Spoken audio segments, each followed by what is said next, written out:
BM Swahili, utalii na uchumi wa bluu. Kikubwa ambacho ningependa kuzungumzia kwa siku ya leo ni kuzungumza na wafanyabiashara ambao wanafanya biashara za vyakula, hasa kipindi hichi cha masika tulichokuwa nacho. Kwa hiyo niwaombe sana wafanyabiashara wa vyakula kwamba kila mfanya biashara tekeleze wajibu wake, na kikubwa zaidi ni kulinda afya ya jamii, kwamba katika hatua za awali za kuweza kukitengeneza chakula, kwa hivyo hatua ile lazima powepo na uangalizi wa hali ya juu, ili mwisho wa siku tuone kwamba chakula kile kinafika kwa mlaji kikiwa salama.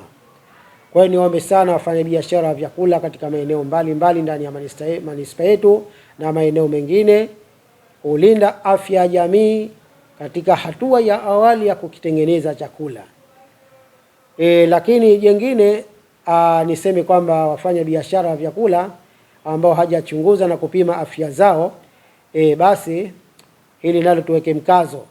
Lengo ni lile kulinda afya ya jamii, kwamba bora kinga kuliko tiba. Kwa hivyo ni jambo ambalo linaweza likaleta madhara ndani ya jamii na kusababisha athari mbalimbali.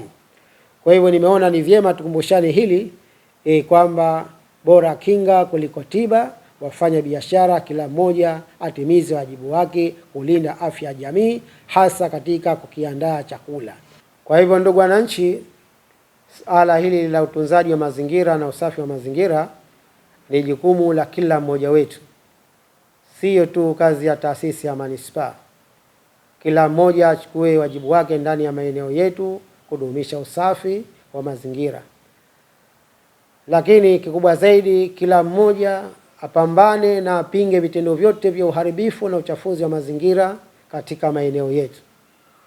Takuombeni sana wananchi kushirikiana na baraza la manispaa katika kudumisha usafi ndani ya maeneo yetu ili kuweza kujikinga na maradhi na majanga mengine. Asanteni sana. BM Swahili, utalii na uchumi wa bluu.